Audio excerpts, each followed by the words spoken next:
রামানুজের দর্শন, তিনি একজন বৈষ্ণববাদী। আরেকটা কথা সঙ্গে বলে দিই, অদ্বৈত বেদান্ত ব্যতীত সকল বেদান্ত সম্প্রদায়কে বলা হয় ভক্তিবাদী। অদ্বৈত বেদান্তীদেরকে বলা হয় তারা হচ্ছে কি জ্ঞানবাদী।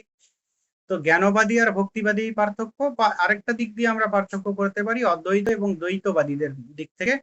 মনীষ কিছু বলছো? মনীষ কিছু বলছো? তো আরেকটা বিভাগ করতে পারি অদ্বৈত এবং দ্বৈতের প্রেক্ষিতে। দ্বৈত মানে শুধু মধ্য, আমরা একেবারে পিওর দ্বৈত বলে মধ্যকে দ্বৈতবাদী বলি, কিন্তু যারা একের অধিক সত্তা স্বীকার করেন তারাই হচ্ছে দ্বৈতবাদী। সেই দিক থেকে কি, সেই দিক থেকে সূক্ষ্ম বিচার করলে দেখা যাবে সবাই, শঙ্কর ব্যতি রেখে সবাই কিন্তু দ্বৈতবাদী। কেননা রামানুজাচার্য জীব জগৎকে মিথ্যা বলেননি, তাই তো? যদিও তিনি জীব জগৎ দুটোকেই ব্রহ্মের অন্তর্ভুক্ত করেছেন, যে একই ব্রহ্ম থেকেই সকল কিছুর উৎপত্তি, তথাপি জীব আর জগৎ এটাকে তো সত্য বলে মেনেছেন। এই জন্য তো যাই হোক, তাহলে দ্বিতীয় যেটা আমাদের ইয়েতে আছে শঙ্কর আর রামানুজ, রামানুজের প্রথম যেটা রামানুজের মতে ব্রহ্ম। ব্রহ্ম কি? তিনি অবশ্যই তিনি দ্বৈতবাদী, তিনি ভক্তিবাদী, তাই তো? তিনি শঙ্করের মতো জ্ঞানবাদী নন। তো তাহলে তার মতে ঈশ্বর কেমন হবে? যে কোনো ভক্তিবাদী বা দ্বৈতবাদীদের মূল বৈশিষ্ট্য হচ্ছে যে যে ভগবান বা ঈশ্বর হচ্ছেন কি না পরম সত্তা, এই জগতের সৃষ্টি স্থিতি লয়ের কর্তা স্বরূপ। কেউ বলেছেন হরি, কেউ বলেছেন বিষ্ণু, কেউ বলেছেন কৃষ্ণ। এখানে ইনি রামানুজাচার্য তিনি হরি বলেছেন।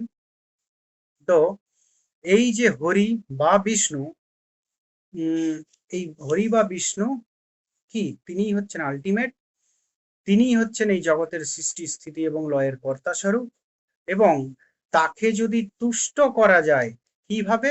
না, আমরা হচ্ছি ভক্ত, মানে ভক্তের কাজ হলো তার প্রতি ভক্তি করা। ভক্তি ভরে যদি পূজা অর্চনা ইত্যাদির দ্বারা তাকে যদি তুষ্ট করা যায়, তাহলে সে কি করবেন না আমাদেরকে তার পদতলে ঠাঁই দেবেন বা তার কাছে টেনে নেবেন।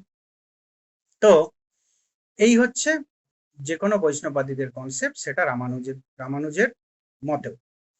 তো এরপর যেটা রামানুজের যেটা ব্রহ্ম সম্পর্কিত যে বক্তব্য, যে ব্রহ্মই কিন্তু তার মতে কি যে এক অদ্বিতীয় ব্রহ্ম, ব্রহ্ম ব্যতিরিক্ত অপর কোন সত্তা নেই। মানে কি যে সত্তা নামে কি না ব্রহ্ম, এখানে অর্থ করতে হবে একমেব দ্বিতীয়ম ব্রহ্ম। তার যে অর্থ একম এবং অদ্বিতীয়ম, যে শঙ্কর স্বগত আর হচ্ছে স্বজাতীয় বিজাতীয় স্বগত ভেদ শূন্য, শূন্যতা স্বীকার করেছেন তিনটেরই। এখানে রামানুজ এই এবং শব্দের দ্বারা এখানে কিন্তু স্বগত ভেদ অস্বীকার করেননি, এবং শব্দের ব্যাখ্যা প্রচুর, যেখানে কিন্তু স্বগত ভেদ স্বীকার করেছেন। এবং তিনি দেখিয়েছেন যে ব্রহ্মের দুটি অংশ, সৎ এবং চিৎ। সৎ অংশ থেকে জীব জগৎ, অচিত অংশ থেকে জড় জগৎ। তো তাহলে সবই ব্রহ্মের থেকেই। তো এবং শব্দের দ্বারা তিনি জীব এবং জগৎ এই দুটোকে দেখিয়েছেন যে একম অদ্বিতীয়ম, এই একম অদ্বিতীয়ম থেকে কিসের উৎপত্তি? জীব এবং জগৎ। তো তাহলে তার মতো ব্রহ্মই একমাত্র সত্তা, ব্রহ্ম ব্যতিরিক্ত অপর কোনো সত্তা নাই। কিন্তু তথাপি ব্রহ্মের অংশ আছে, পার্ট আছে, সেই অংশ বা পার্ট কি? চিৎ এবং অচিত পার্ট। তো এরপর কি না এই যে চিৎ এবং অচিত পার্ট অংশ, সেই অংশ থেকেই জীব এবং জগতের সৃষ্টি। তাহলে জীব আর জগৎ সরাসরি কোথা থেকে আসছে? ব্রহ্মের থেকেই আসছে। ব্রহ্ম থেকেই যদি আসে, তাহলে সেই জীব এবং জগৎকে তো অস্বীকার করা যাবে না, তাই তো? শঙ্করাচার্য যেমন বলেছেন কি না জীবকে ঠিক আছে স্বীকার করেছেন, জীব ব্রহ্ম অভিন্ন, কিন্তু জগৎকে অস্বীকার করেছেন। জগৎকে কি বলেছেন? যে মিথ্যা বলেছেন। তো এই রামানুজাচার্য কিন্তু জগৎকে মিথ্যা বলেননি, জগৎকেও সত্য জগৎ বলেছেন। তার কারণ হিসাবে শঙ্করাচার্য যেমন, মানে অর্থাৎ জগৎকে মিথ্যা বলার জন্য, মানে মিথ্যা প্রমাণিত করার জন্য শঙ্করাচার্যকে যেমন মায়ার অবতারণা করতে হয়েছিল, মায়ার কনসেপ্টটা আনতে হয়েছিল, রামানুজাচার্যের সেটা দরকার নেই। তার জন্য কি করছেন না, রামানুজাচার্য শঙ্করাচার্যের যে মায়া সম্পর্কিত যে কনসেপ্ট, যে সদসৎ ভ্রমণির্বচনীয় ত্রিগুণাত্মকম জ্ঞান বিরোধী ভাবরূপম যৎ কিঞ্চিৎ ইতি, যে মায়া বা অজ্ঞান, সেটাকে তিনি খণ্ডন করছেন। তিনি বলছেন এই শঙ্করের প্রসূত যে মায়াবাদ, সেই মায়াবাদ টেকে না। কেননা এই যে জগৎ, এটা আসলে অন্য কিছু নয়, ব্রহ্মেরই অচিত অংশের পাঠ, তাই তো? এটা অচিত অংশের থেকে এটা উচ্চারিত হয়েছে। তাই জগৎ মিথ্যা নয়, মিথ্যা মায়া মাত্র নয়, মায়াবশত জগতের উৎপত্তি হয়নি। তাহলে এটা যদি এস্টাবলিশ করতে হয়, তাহলে কি করতে হবে? তাহলে তার মায়াবাদ খণ্ডন করতে হবে। সেটাও তোমাদের পাঠ্য আছে, যে কোথায় গেল, হ্যাঁ, যে আশ্রয়ানুপপত্তি, এই মায়ার কোনো আশ্রয় নয়।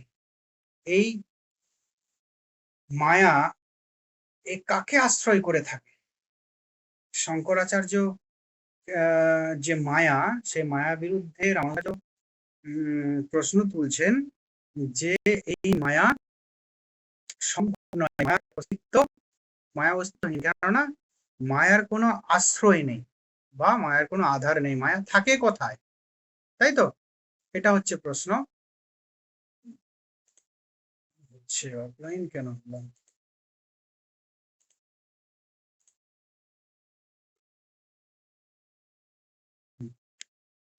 মায়া থাকে কোথায়, মায়ার আশ্রয় কোথায়, তাই তো?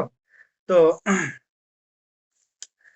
এই অবিদ্যার আধার, বলছে এই অবিদ্যার আধার ব্রহ্ম নন। ব্রহ্ম যদি অবিদ্যার আধার হন, তাহলে কি অবিদ্যা বিদ্যার বিপরীত? তাহলে ব্রহ্মের জ্ঞান রূপ হতে, মানে অবিদ্যা বা অজ্ঞান, এটা তো জ্ঞান নয়, জ্ঞানের বিপরীত। তাহলে ব্রহ্ম যে জ্ঞান রূপতা, সেই জ্ঞান রূপতা ক্ষুণ্ণ হবে, তাই তো? তাহলে ব্রহ্মকে আমরা জ্ঞান স্বরূপ বলছি, ব্রহ্মকে জ্ঞান স্বরূপ এবং ব্রহ্মকে অজ্ঞান স্বরূপ, এই দুটোই বলতে হবে। তো এই জন্য কি না, মায়াকে মানা যাবে না, তাই তো? মায়ার আশ্রয় সম্ভব নয়, এই অর্থ বোঝা গেছে। এরপর তিরোধানোপপত্তি, যে এই অজ্ঞান এবং মায়া, আমরা তো বলছি কি এটা কি তিরোহিত হয়, প্রকৃত জ্ঞানের যখন প্রকাশ হয় তাহলে তিরোহিত হয়। তাহলে এটা যদি প্রকৃত, মানে এটা যদি ধরো প্রকৃত ভাবে যদি বস্তু হতো, তাহলে তিরোহিত হতো না। আর অন্য ভাবে বলা যায় যে যদি হয় যে ব্রহ্মকে অবিদ্যা আচ্ছাদন করে রাখে, ব্রহ্মের দিক থেকে যদি বলা যায় আচ্ছাদন করে রাখে, তো তাহলে কি হবে? ব্রহ্ম যে স্বয়ং প্রকাশ আমরা বলি, সপ্রকাশ, সেটাও ক্ষুণ্ণ হয়। যা সপ্রকাশ, তাহলে তাকে আচ্ছাদিত করে রাখা কি করে সম্ভব, তাই তো? তো আবার বলা হচ্ছে কি না, জ্ঞানের প্রকাশ ঘটলে এই অবিদ্যা দূরীভূত হয়। তো তাহলে ব্রহ্ম তো নিজেই জ্ঞান, নিজেই সপ্রকাশ, তাহলে কি করে ব্রহ্মকে কি করে ঢাকা দিয়ে রাখতে পারে, তাই তো? তো এটা হচ্ছে তিরোধানোপপত্তি। অনির্বচনীয় তানুপপত্তি, যে মায়াকে অদ্বৈত বেদান্তীরা কি বলেছেন? সৎ নয়, অসৎ নয়, সদসৎ নয়। তো রামানুজ কি বলছেন? যে এটা কি, এটা আত্মবিরোধী ধারণা। কারণ প্রতিটি পদার্থ হয় সৎ হবে, না হয় অসৎ হবে। অনির্বচনীয় বলার অর্থ কিছু হয় না, এটা মিনিংলেস। স্বরূপ অনুপপত্তি, এর স্বরূপটা কেমন? অবিদ্যাকে ভাবরূপ বলা হয়েছে, অভাবরূপ বলা হয়নি। তাহলে ভাবরূপ যদি বলা হয়েছে, আবার কি জ্ঞানের অভাব কখনো একটি স্বতন্ত্র ভাবরূপ সত্তা, এটা তো হতেই পারে না। ভালো করে বুঝো যে স্বরূপ অনুপপত্তি, স্বরূপটা নিয়ে আলোচনা করা হচ্ছে। যে বলা হয়েছে অবিদ্যাকে ভাবরূপ, মানে কোন একটা কিছু আছে বলেই বোধ হয়, এই রূপে, ভাবরূপে নেই বলে অভাব রূপ, এই রূপে বলা হয়নি। অথচ জ্ঞানের অভাব কি হয় না, একটি স্বতন্ত্র ভাবরূপ সত্তা হতে পারে না। জ্ঞানের অভাব কি সত্তা হতে পারে? যেখানে সত্তা কাকে বলবো, যেখানে জ্ঞান থাকবে সেখানে সত্তার কথা আমি ইউজ করতে পারি। কিন্তু জ্ঞানের অভাবকে আমি আবার ভাবরূপ সত্তা হিসাবে বলছি অবিদ্যা, সেটা হতে পারে না। তার জন্য অবিদ্যার স্বরূপটাই মানে অর্থাৎ স্বরূপটাই ঠিক নয়, অর্থাৎ জ্ঞানের অনুপস্থিতি হচ্ছে অবিদ্যা। অবিদ্যা বলে আলাদা কিছু নেই। 5 নম্বর হচ্ছে নিবর্তানুপপত্তি। নিবর্তানুপপত্তি কি? আবার বলা হচ্ছে যদি তবেকে ভাবরূপ বলা হয় তবে তা কি অনিত্য নয়? যেটা আছে বলে বোধ হয়, যেটা ভাব আছে সেটা কি, সেটা কখনো অনিত্য হতে পারে না, তাই তো? সেটা নিত্য হওয়ার কথা। কিন্তু এখানে কি বলা হয়েছে না, জ্ঞানের প্রকাশ ঘটলে তার বিলুপ্তির কথাও বলা হয়েছে। তাহলে যেটা ভাব রূপ সেটাকে আমি কি করে অনিত্য বলবো? তাই তো, অনিত্য হতে পারে না। কিন্তু আমরা এখানে অদ্বৈত বেদান্ত বলে জানি যে জ্ঞানের প্রকাশ ঘটলে কি হয় না, অবিদ্যা দূরীভূত হয়। তো তাহলে ভাবরূপ সেটা সেটা আবার কি বলবো, সেটা হচ্ছে যে কি না অনিত্য। তাহলে দুটো কি, দুটো কন্ট্রাডিক্টরি। তো অদ্বৈত বেদান্তে কি বলা হয় না, ব্রহ্মজ্ঞান অবিদ্যাকে অপসারিত করে। তো অবিদ্যাকে যদি অপসারিত করে তাহলে সেটাকে ভাবরূপ কেন বলা যাবে, সেটাকে অভাবরূপই বলতে হয়। তো এই দিক দিয়েও কিন্তু অবিদ্যার তোমার নিবৃত্তি হয়ে যায়। আর কি প্রমাণানুপপত্তি, কোনো কিছু প্রমাণ দ্বারাই অবিদ্যাকে প্রমাণ করা যায় না। যে আমরা কোনো কিছু যদি জগতে আমাদের কিছু থাকে তাহলে সেটাকে তো প্রমাণ করতে হবে, কিন্তু অবিদ্যাকে কোনো কিছুর দ্বারাই প্রমাণ করা যায় না। যে কোনো প্রমাণের দ্বারাই অবিদ্যাকে প্রতিষ্ঠা করা যায় না। আর নিবর্তকানুপপত্তি, যে অবিদ্যা দূরকারী বলে অদ্বৈতবাদে নির্গুণ ব্রহ্মজ্ঞানকে মানা হয়, যে অবিদ্যা দূরকারী। অবিদ্যা দূরকারী মানে অবিদ্যা যেখানে দূরীভূত হয়, অবিদ্যা দূরীভূত হয় বলে কি নির্গুণ ব্রহ্মকে মানা হয়। যখন অবিদ্যা ধরো সগুণ ব্রহ্ম থেকে যখন অবিদ্যা দূরীভূত হয়, মায়া দূরীভূত হয়, তখন পড়ে থাকে কি নির্গুণ ব্রহ্ম শুধু সত্যম জ্ঞান অনন্ত। তার জন্য অবিদ্যা দূরীভূত হলে নির্গুণ ব্রহ্মই পড়ে থাকে বলে সেই শুদ্ধ নির্গুণ ব্রহ্মের কথা অদ্বৈত বেদান্তে মানা হয়। কিন্তু রামানুজ মতে কি বলা হয় যে তাদাত্ম্য বা অনন্য মনস্কতা ও ভেদবুদ্ধির প্রত্যক্ষ অভিজ্ঞতা ছাড়া কোনো জ্ঞান সম্ভব নয়। সুতরাং অবিদ্যাকে দূর করার মতো নির্গুণ জ্ঞানও অযৌক্তিক। তার মতে এই যে নির্গুণ ব্রহ্মের জ্ঞান, এটা অযৌক্তিক। মানে কি, তার মতে জ্ঞানটাই সগুণ ব্রহ্মের জ্ঞান, অর্থাৎ মায়ার তিনি অস্তিত্ব বা প্রাধান্য কোনোটাই তিনি মানছেন না। তার জন্যই তিনি তার দর্শনকে প্রতিষ্ঠা করতে পেরেছেন, যে জগতের সত্যতা প্রমাণ করতে পেরেছেন এই যুক্তির দ্বারা। একই যুক্তি। তো তাহলে রামানুজ মতে জীব এটাও যেমন ব্রহ্মর থেকে উৎপত্তি, জগৎও সেরকম ব্রহ্মের থেকে উৎপত্তি। জীবও যেমন সত্য, জগৎও সেরকম সত্য। তো তাহলে এরপর আরেকটা প্রশ্ন হবে যে রামানুজ মতে যে তোমার কি বলে জীব ব্রহ্মের সম্বন্ধটা কেমন, তাই তো? তো সেই জীব ব্রহ্মের সম্বন্ধ রামানুজ মতে সেটাকে বলা হচ্ছে কি না অপৃথক সিদ্ধি।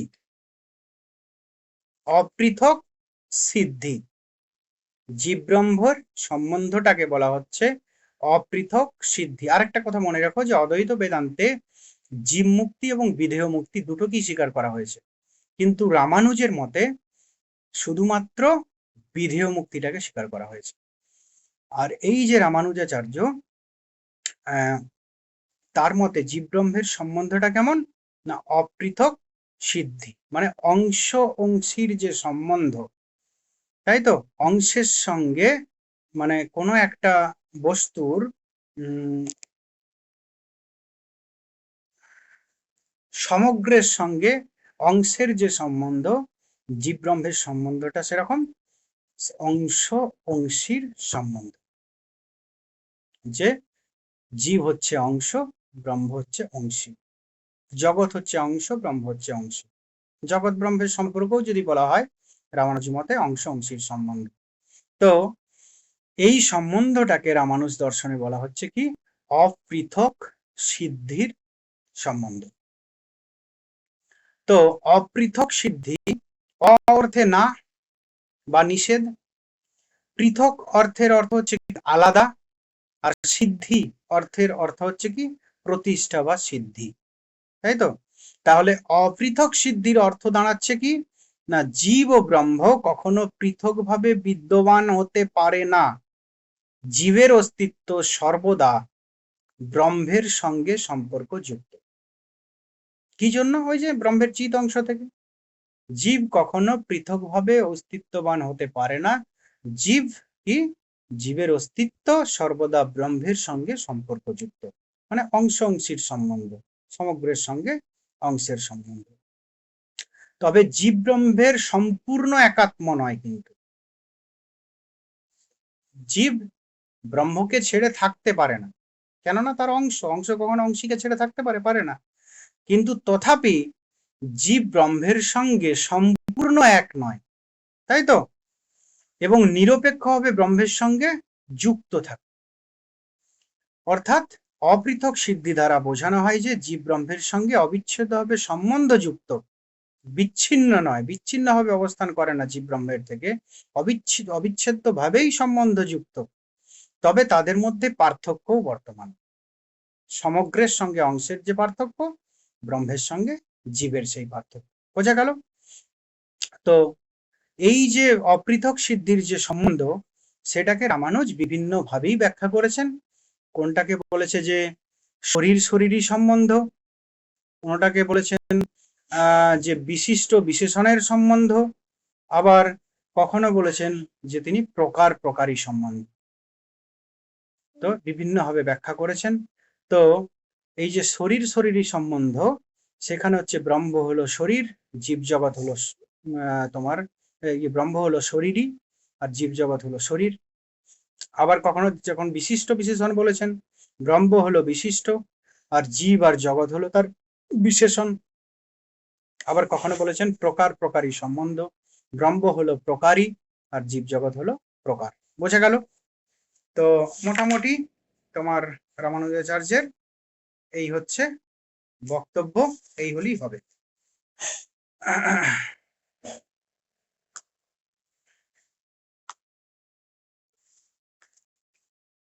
কার্যকারণবাদ সম্পর্কে যে মতবাদ, সেটা হচ্ছে কি সৎকার্যবাদ, আরো যদি বিশেষভাবে বলা যায় ব্রহ্ম পরিণামবাদ। আর শঙ্করের যে মতবাদ ব্রহ্ম বিবর্তবাদ, আর শঙ্কর যে মতবাদ হচ্ছে প্রকৃতি পরিণামবাদ। এই হলো বেদের আলোচনা। একটু কোশ্চেন দেখি নাকি?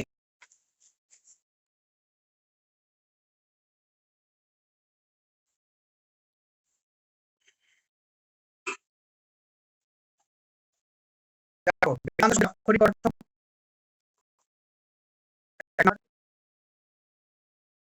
বেদের অন্তর্বাদ শেষ ভাগ। 2 নাম্বার, বেদের কোন অংশকে প্রধানত বেদান্ত বলা হয়? উপনিষদ শব্দটি গঠিত হয়েছে? উপনিষদ, হ্যাঁ।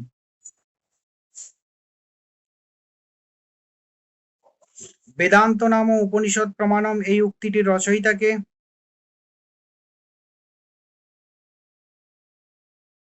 সদানন্দ যোগীন্দ্র। প্রস্থানত্রয়ীর কোনটি স্মৃতি প্রস্থান?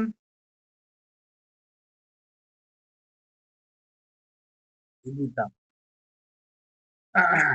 উপনিষদ, শ্রুতি, আর গীতা, মহাভারত, রামায়ণ, পুরাণ, বিভিন্ন সংহিতা, সেগুলো কি স্মৃতিশাস্ত্র? আর ন্যায় প্রস্থান হচ্ছে ব্রহ্মসূত্র। ন্যায় সূত্র সঙ্গে ব্রহ্মসূত্র গুলিয়ে ফেলো না, বেদান্তের ন্যায় সূত্র হচ্ছে ব্রহ্মসূত্র, কিন্তু শুধু ন্যায় সূত্র বললে কিন্তু সেই নৈয়ায়িকদের গৌতমের যে ন্যায় সূত্র সেটাতে যাবে। 6, নিচের কোনটি ন্যায় প্রস্থান নামে প্রসিদ্ধ? ব্রহ্মসূত্র। সূত্রে মোট কয়টি সূত্র আছে? 555টি। শঙ্করাচার্যের ভাষ্য গ্রন্থের নাম কি? 9 নিম্নলিখিত কোন বেদান্ত সম্প্রদায় অভেদবাদী?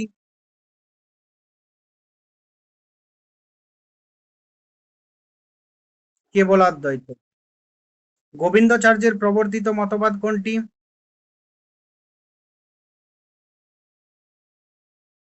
বাদ, হ্যাঁ। 11, শঙ্করাচার্য তার অদ্বৈত দর্শনের সারসংক্ষেপ কিভাবে প্রকাশ করেছেন?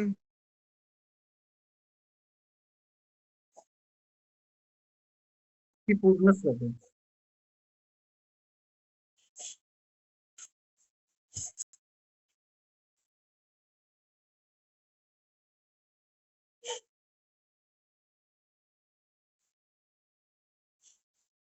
ব্রহ্ম শব্দটি গঠিত হয়েছে কোন ধাতু প্রত্যয় দিয়ে?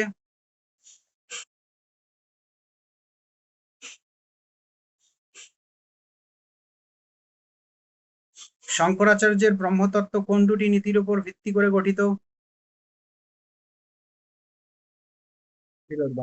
শঙ্করের মতে ব্রহ্মের প্রকৃত স্বরূপ কি?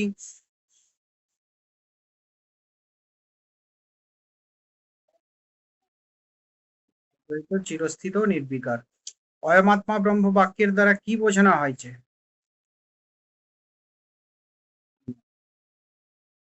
হুম। অস্তি ভাতি প্রিয়ং সচ্চিদানন্দ কি নির্দেশ করে?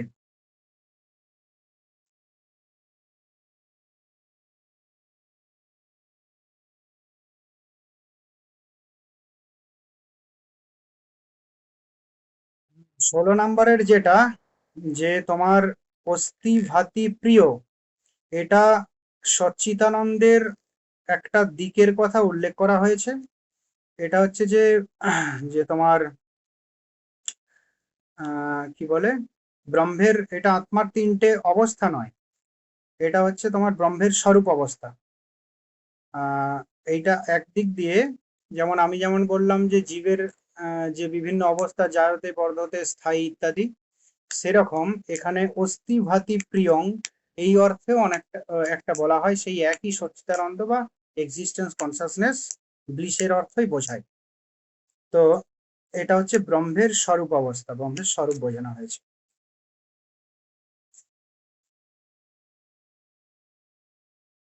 অস্থিভাতি প্রিয় শব্দটা ইউজ করা হয় অ্যাকচুয়ালি দ্বৈত বেদান্তে বা বৈষ্ণব বেদান্তে বেশি ইউজ করা হয়, অদ্বৈত বেদান্তে সচ্চিদানন্দ কথাটা ইউজ করা হয়, বুঝেছো?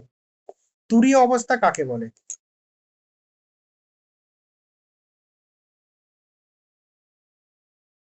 ব্রহ্মকে এক না বলে অদ্বৈত বলার কারণ কি?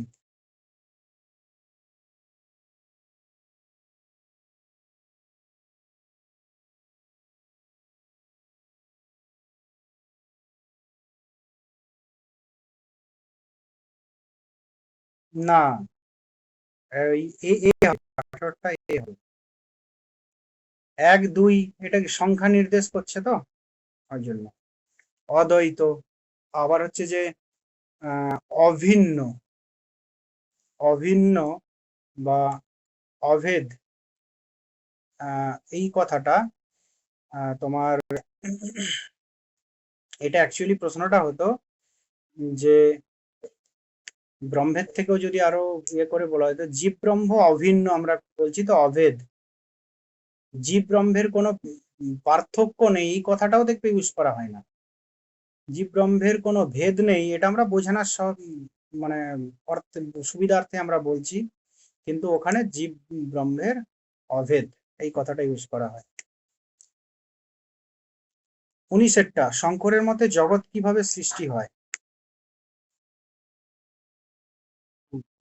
শঙ্করের ব্রহ্মতত্ত্বের কোন বৈশিষ্ট্য বৌদ্ধ শূন্যবাদ থেকে তাকে পৃথক করে?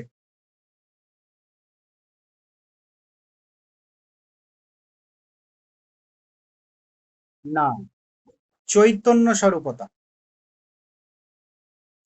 শঙ্করা শঙ্করের ব্রহ্মতত্ত্বের কোন বৈশিষ্ট্য বৌদ্ধ শূন্যবাদ থেকে, বৌদ্ধ শূন্যবাদ ওই যে তুমি আরেক মনে হয় তুমি নাকি প্রশ্নটা করলে যে এটা একটা পজিটিভ আর ওটা নেগেটিভ অর্থে গ্রহণ করা হয়, মানে ওনারা কিছু নাম দিতেও পারেননি আর কি, সেই শূন্যের শূন্যই বলে দিয়েছেন, কিন্তু অদ্বৈতীরা সেটা চৈতন্য স্বরূপ বলেছেন, সেরকমই একটা সত্তা ব্যাখ্যা করতে পেরেছেন। শঙ্করাচার্য ব্রহ্মতত্ত্ব ব্যাখ্যা করেছেন কি করে? 21টা কোন থেকেই, একটা হচ্ছে পারমার্থিক দিক থেকে নির্গুণ ব্রহ্ম, ব্যবহারিক দিক থেকে সগুণ ব্রহ্ম। নীতি নীতি পদ্ধতির মাধ্যমে বোঝানো হয় কি?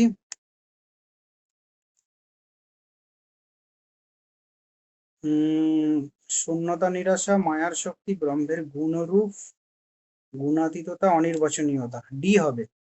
এখন সগুণ ব্রহ্মের গুণরূপ সগুণ ব্রহ্মের, এই চারটে অপশনের ভিতরে দেখো নির্গুণ ব্রহ্মের প্রতিপাদক হচ্ছে ডি। ব্রহ্মের সপ্রকাশ স্বরূপের অর্থ কি?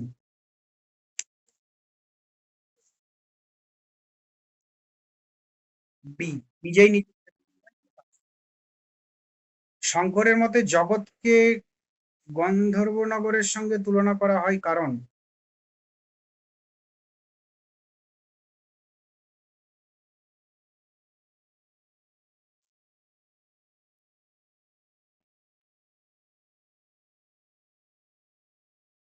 জগৎ দৃশ্যমান নয়, জগৎ অতিপ্রাকৃত, জগৎ বাস্তবে অনুপস্থিত কিন্তু প্রতীত, জগৎ সৃষ্টি হয়নি। অদ্বৈত মতে কি বাস্তবিক, তাই তো? আমাদের জগৎ আমাদের কাছে প্রতীত হচ্ছে না, বাস্তবিক প্রকৃত অর্থে জগৎ কি? প্রকৃত প্রকৃত অর্থে জগৎ, জগৎ মিথ্যা তো, কিন্তু আমাদের কাছে প্রতীত হচ্ছে। ওই অদ্বৈতের কথা, যেটা যা নয় তাকে সেই বলে দেখানো। আসলে সবকিছুই ব্রহ্ম, সকল ভূতই ব্রহ্ম, কিন্তু আমরা ব্রহ্ম হিসাবে দেখছি না, আমরা দেখছি হিসাবে জগৎ হিসাবে। এটা কিসের দ্বারা? মায়া দ্বারা। মায়ানগর, মায়ানগর, মায়ানগরী। 25, সচ্চিদানন্দ শব্দত্রয় ব্রহ্মের কোন দিকটি বোঝায়?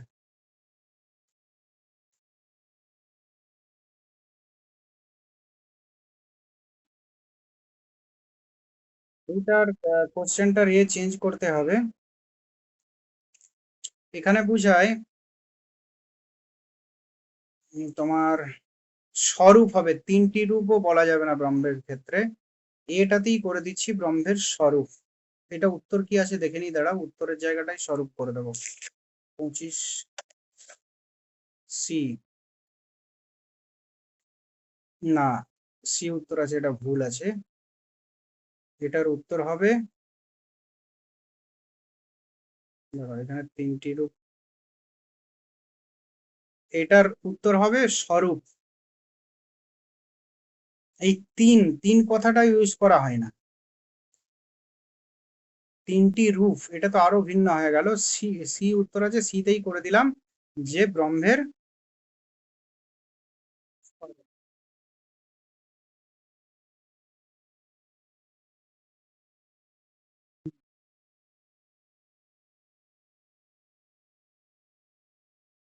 না না না, ওটা অন্য, নেতি নেতি অর্থে ওটা অন্য অর্থ।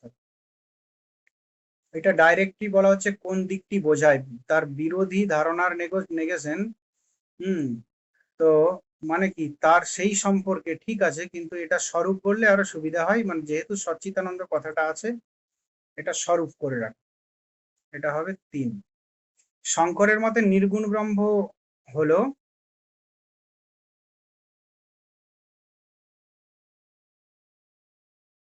না এটা তো সগুণ ব্রহ্ম, পূর্ণ অবিভাজ্য হ্যাঁ, শঙ্করের মতে সগুণ ব্রহ্ম কিভাবে উপলব্ধ হয়?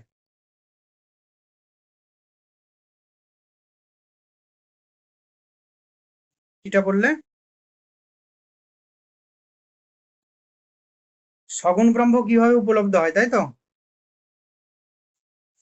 দাঁড়াও দেখি, এটা কি হচ্ছে গো।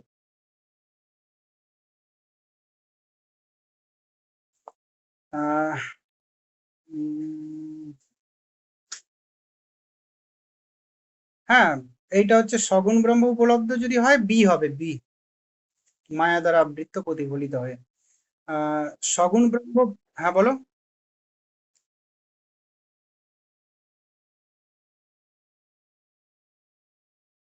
মায়া দ্বারা সগুণ ব্রহ্মের মূল কনসেপ্টটা কি? মায়া, মায়া যখন যুক্ত হয় ব্রহ্মের সঙ্গে, তখনই তো সগুণ ব্রহ্ম। আর মায়া, আর যখন ব্যষ্টি অজ্ঞান যুক্ত হয় তখন কি? আমাদের এই ক্ষুদ্র ক্ষুদ্র মানুষ, আর বেদান্তে কি মানে প্রতিফলন, এটাই তো তোমার কি বলবো, প্রতিফলন বা তোমার কি বলবো প্রতিবিম্ব বা তোমার বিবর্ত, এটাই তো, যে এটা প্রকৃত তো নয়, এটা আপাত, এটা বিবর্ত। ওই জন্য সগুণ ব্রহ্মকে তো আলটিমেট বলা হয় না, নির্গুণ ব্রহ্মকে আলটিমেট বলা হয়। আমাদেরও যেমন তিনটে অবস্থা, ঈশ্বরেরও তিনটে অবস্থা, বা সগুণ ব্রহ্মেরও তিনটে অবস্থা। 28টা। সগুণ ব্রহ্ম বা ঈশ্বরের মূল বৈশিষ্ট্য কি? সি, সর্বজ্ঞ, সর্বশক্তিমান, অন্তর্যামী। ঈশ্বরের সত্তা কাদের বোধে প্রতীত হয়? হুম, জীবে। আর কি, শঙ্কর কোন মতের প্রবক্তা? না, আভাস নয়। শঙ্করাচার্য প্রতিবিম্ববাদকেই সমর্থন করেছেন, এটা বলা হয়। আভাসবাদ হচ্ছে সুরেশ্বরাচার্যের। নামটা শুনে বললে হবে না, একই জনের বিভিন্ন জায়গায় বিভিন্ন মতভেদ আছে। তর্ক সংগ্রহকার দেখবেন নব্যনয়িক, কিন্তু তর্ক সংগ্রহকারের নিজস্ব কিছু মত আছে বিভিন্ন জায়গায়। তো সেরকম শঙ্করাচার্য এইটা হচ্ছে প্রতিবিম্ববাদ, আর একটা বলছে ওই শব্দাপরোক্ষবাদ মেনেছেন। মনপরোক্ষবাদ কিন্তু শঙ্করাচার্য মানেননি। মনপরোক্ষবাদ ভামতী সম্প্রদায়রা স্বীকার করেছে। 31, শঙ্করের মতে জগৎ কিসের ফল? অবিদ্যার বিভ্রম। শঙ্করের মতে যা পারমার্থিক সত্য তা?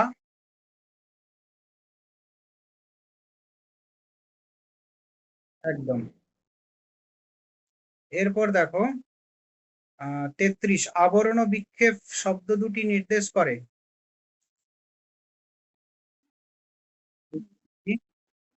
শঙ্করের মতে মায়া কি ধরনের শক্তি?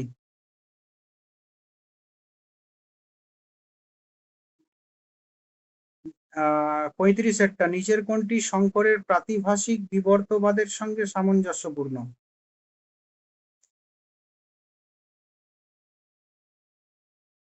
শঙ্করের মতে মায়া, ঠান্ডা হয়ে গেছে।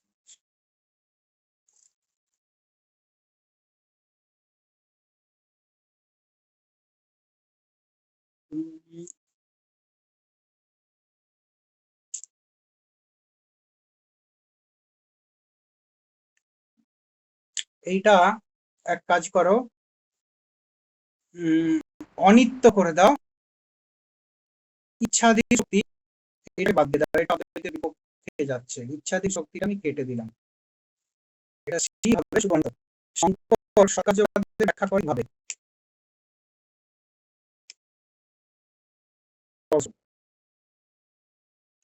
আর একটা যে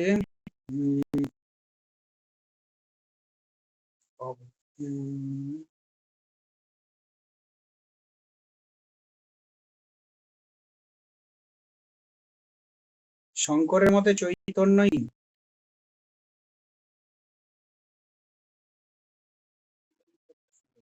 যদি জগৎ সত্য হতো তবে ব্রহ্ম সীমিত হয়ে যেত, এই যুক্তি কি বোঝায়?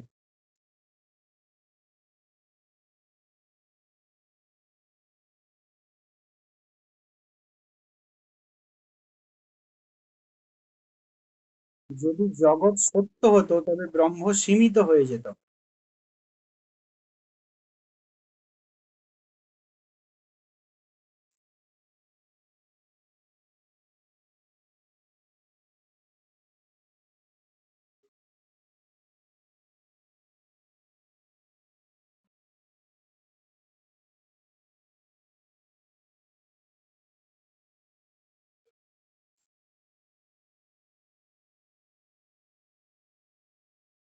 সি হবে, ঠিকই বলেছো, সি হবে। কেননা এই, যদি জগৎ সত্য হতো তবে ব্রহ্ম সীমিত হয়ে যেত, এটা একটা যুক্তি হিসাবে ধরা হয়েছে। যুক্তিকে যদি ফেলা হয় পর পর পর পর, যদি জগৎ সত্য হতো তবে ব্রহ্ম সীমিত হয়ে যেত, জগৎ সত্য নয়, অতএব ব্রহ্ম সীমিত নয়, ব্রহ্ম অসীম। এরকম একটা ব্যতিরেকি অনুমান বা যুক্তি, এটা যদি সাজানো যায়, তাহলে কিন্তু ব্রহ্মের অপরিবর্তনীয়তা বা অপরিবর্তনীয় থেকে অসীম ব্রহ্মের অসীমতা রক্ষাই জগৎ মিথ্যা। এটা অপরিবর্তনীয়তা, এর সঙ্গে অসীমতা হলেও আরো ভালো হতো। সি। শঙ্করের মতে কর্মফল ভোগের অনিবার্যতা বোঝাতে যে উদাহরণ দেওয়া হয় তা হলো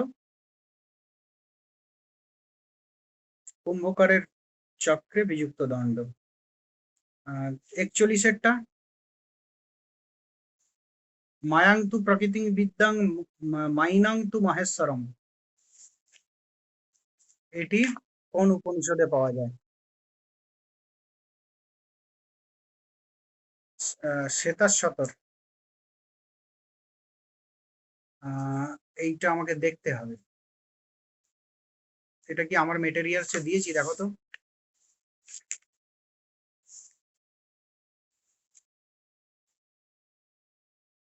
মনে হচ্ছে দিন।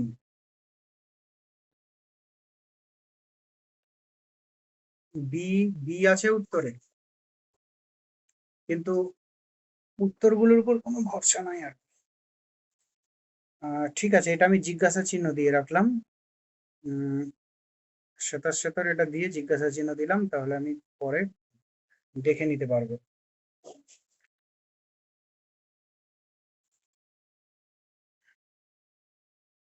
42-এরটা বলো। শঙ্করের মতে ঈশ্বর হলেন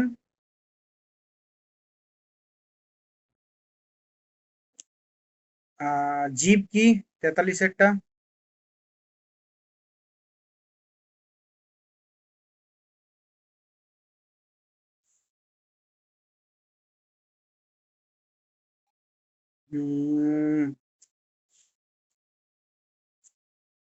এটা হবে ডি, এটা হবে ডি।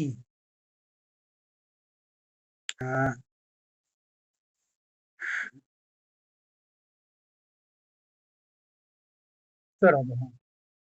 তো এটা ডি হবে কেন সেটা বলে দিচ্ছি। সিসি ওর যেটা দিচ্ছে ওটাতেও দেখতে হবে যে তমোপ্রধান বিক্ষেপ শক্তির ফলে একদম প্রাথমিক ক্ষণে ওই পঞ্চ তন্মাত্রের সৃষ্টি হয়। ক্ষিতি অব তেজ। তমোপ্রধান বিক্ষেপ মানে কি? তম প্রধান অস্তিত্ব, প্রথম তম প্রধান, তারপরে সেখান থেকে আবার অন্যান্যগুলোর উৎপত্তি হচ্ছে। সদসৎ বিলক্ষণ অনির্বচনীয়তা বলতে কি বোঝায়?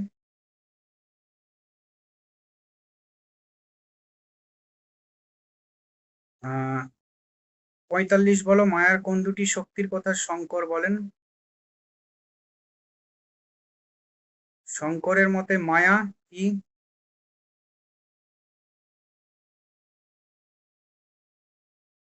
ভাবরূপ।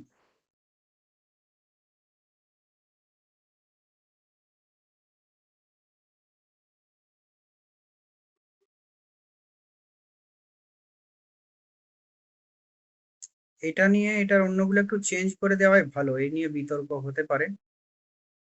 হুম।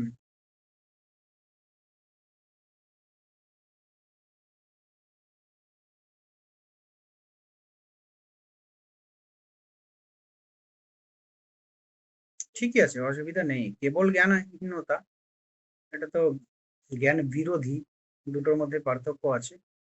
অলিক বিভ্রম, এটাও পার্থক্য আছে। ভাবরূপটাই ঠিকঠাক আছে, ওই সংজ্ঞাতে যেহেতু আছে।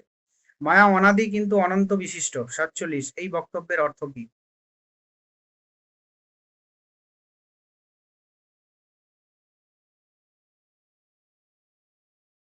মায়া অনাদি কিন্তু অন্ত বিশিষ্ট, এই বক্তব্যের অর্থ হচ্ছে মায়ার শুরু নেই কিন্তু জ্ঞান উদয়। হ্যাঁ, ঠিক আছে, দেখুন ঠিক আছে। সি বললে তো। হুম। রামানুজ কাকে ব্রহ্মের অচিত অংশ হিসাবে গণ্য করেন? রামানুজের মতে জগৎ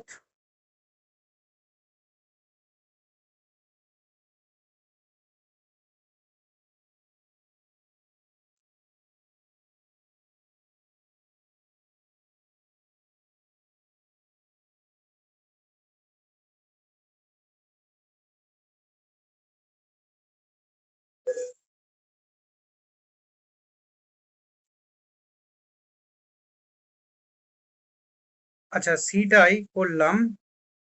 দাঁড়া, এখানে কোন অপশনটা উত্তর আছে দেখে নিই, সেই হিসাবে করছি। এটা একটু চেঞ্জ করতে হবে। 49 সি আছে, সিটাতে ব্রহ্মের অচিত অংশের পরিণাম করবে। ব্রহ্মের অচিত অংশের পরিণাম এরকমটা করলে বেটার হয়, কেননা ব্রহ্মের প্রকৃত পরিণাম যেমন জগৎ সেরকম জীব। তাহলে এখানে হয়ে যাবে অতিব্যাপ্তি দোষ। 50, রামানুজ মায়া শব্দটি কোন অর্থে ব্যবহার করেন?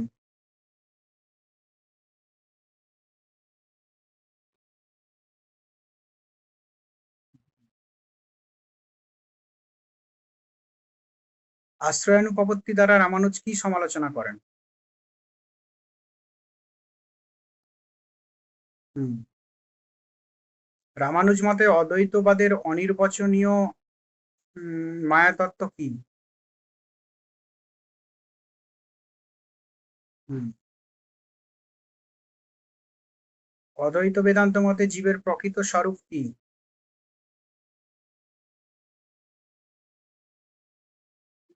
হ্যাঁ, ব্রহ্ম বা আত্মা। অদ্বৈত বেদান্ত মতে জীবের বন্ধনের মূল কারণ কি? অবিদ্যা। শঙ্করের মতে মুক্তি কি ধরনের অর্জন?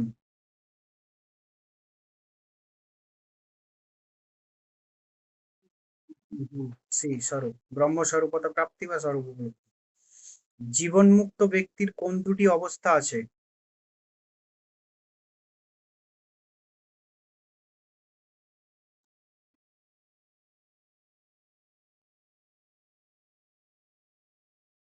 আহ জীবনমুক্ত ব্যক্তির হচ্ছে যে আহ কর্মজ্ঞান নয়, এটা হচ্ছে যে, হ্যাঁ, জীবনমুক্ত ব্যক্তি প্রথমে তিনি সমাধি লাভ করেন। শঙ্করাচার্য, বৌদ্ধ, ওরাও কিন্তু জীব জীব এবং বিদেহ দুটোই স্বীকার করেছেন, বৌদ্ধ। তো তাদের মতটা কি, যে এই জীবনেই একবার সমাধি হয়ে যায়, তো মানে কি সর্বজ্ঞ বা নির্বাণ প্রাপ্ত হন, তারপরেও তিনি বেঁচে থাকেন। বেঁচে থাকার জন্য তাকে কোথায় বিরাজ করতে হয়? এই জগতেই তো বিরাজ করতে হয়। কর্মের যে ফলগুলো আছে, যে এই জীবনেই শেষ করে দিয়ে তার মৃত্যু হবে। এই জন্য এটা উত্তর হচ্ছে সমাধি ও ব্যবহারিক স্তর। বোঝা গেছে? মুক্তির একমাত্র উপায় কি? ব্রহ্ম। এটা যদি শঙ্করের মতে বলে দেওয়া যেত তাহলে আরো ভালো হতো। শঙ্করের মতে, এটা আমি করি, এটা হচ্ছে শঙ্করের।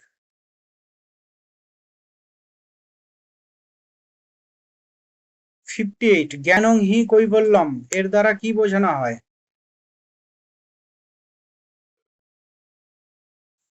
সাধন চতুষ্টয় অর্জনের প্রথম ধাপ কোনটি?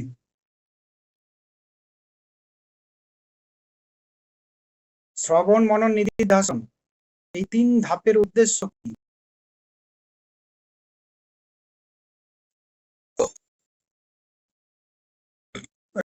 রামানুজাচার্যের মতে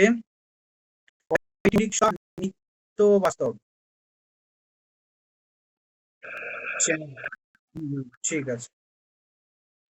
অপৃথক সিদ্ধি, এটা বানানটা ভুল আছে।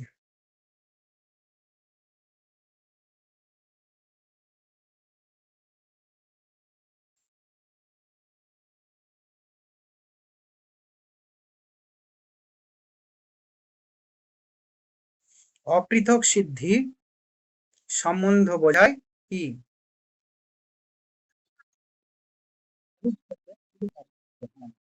রামানুজের মতে কি? কি? না না না, সি হবে, সি। যে তাদের মধ্যে সম্বন্ধটা হচ্ছে অংশ অংশীর সম্বন্ধ, প্রকার প্রকারই। হুম। বিশেষণ বিশেষের সম্বন্ধ। তো এদের মধ্যে কি বিচ্ছেদ সম্বন্ধ যুক্ত, তথাপি এদের মধ্যে আবার উম, মানে পৃথকত্ব আছে।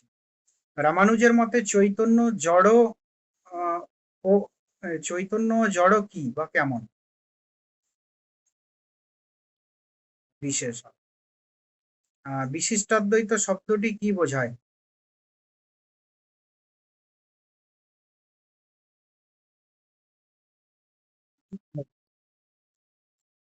রামানুজ কোন সৎকার্যবাদ সমর্থন করেন? আর হচ্ছে রামানুজ ব্রহ্মকে কি রূপে দেখেন? বাহ। আর হচ্ছে রামানুজ ব্রহ্মের কত প্রকার রূপ বা অবস্থা মানেন?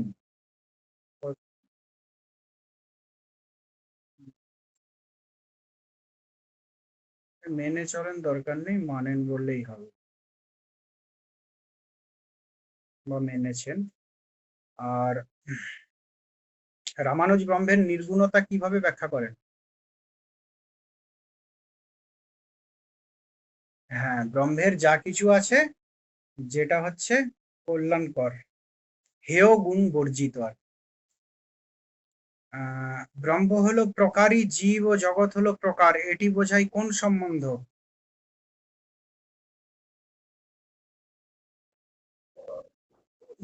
এটা তো প্রকার প্রকারই। রামানুজ মতে মুক্ত জীব কি অর্জন করে?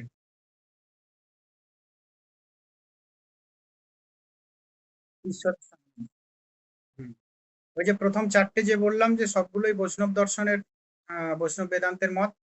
তাদের কেউ বলে ঈশ্বরের যে রূপ আছে সেই রূপ প্রাপ্ত হওয়া, কেউ বলে ঈশ্বরের কাছে যাওয়া, কেউ বলে ঈশ্বরের পদতলে ঠাঁই পাওয়া, কেউ বলে ঈশ্বরের সমান শক্তি অর্জন করা, বিভিন্ন অর্থ।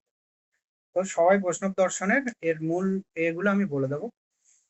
একাত্ম বিশিষ্টাদ্বৈত মতে জীব ও জগৎ কিসের সঙ্গে সম্পর্কযুক্ত?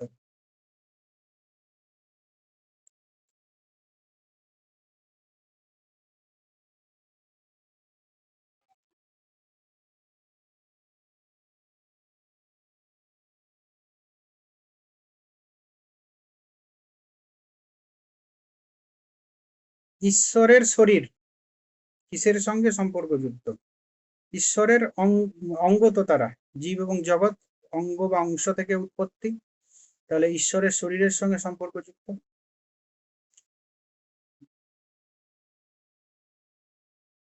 অপর ঈশ্বরের অপর সত্তা তো সেই হিসাবে বলা হচ্ছে না, এটা তো বলা হচ্ছে কি অংশ অংশীর সম্বন্ধ, এটা অপর সত্তা তো হচ্ছে না। এটা কিসের সঙ্গে সম্বন্ধ যুক্ত? ঈশ্বরের শরীরের সঙ্গে সম্বন্ধ যুক্ত। রামানুজের মতে ব্রহ্মসৃষ্ট জগৎ কি রকম?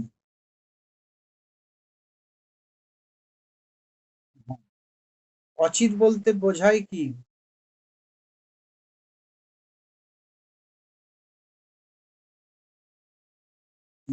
চেতন, জীবাত্মা, জড়বস্তু, ধর্ম, তত্ত্ব, জড়বস্তু।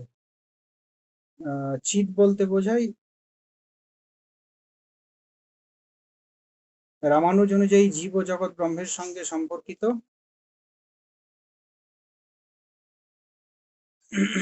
ঠিক আছে, এটা আমি পাঠিয়ে দেবো তোমাদের। মীমাংসা দর্শন।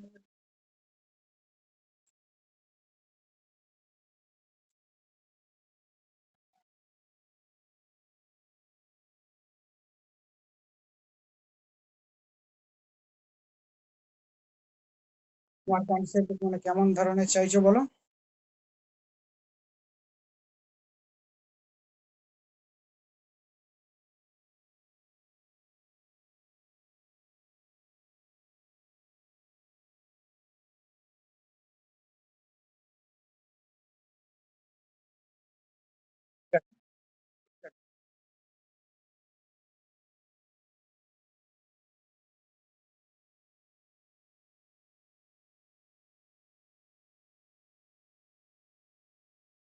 ঠিক আছে, বলে দেবো একটা ক্লাসে, একটা টাইম করে ওগুলো বলে দেবো, সেটাই বেটার হবে না?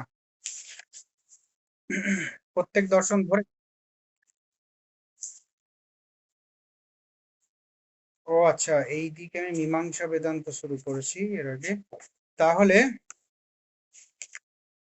আগামীকাল তোমাদের নেব ন্যায়। ন্যায়ের ন্যায়ের বৈশেষিকেরও প্রচুর ভাস্ট সিলেবাস। তো সংক্ষেপেই পড়াবো, ঠিক আছে? তোমরা পড়ে রেখো ন্যায় দর্শনটা, মেন মেন জায়গাগুলোই পড়াবো।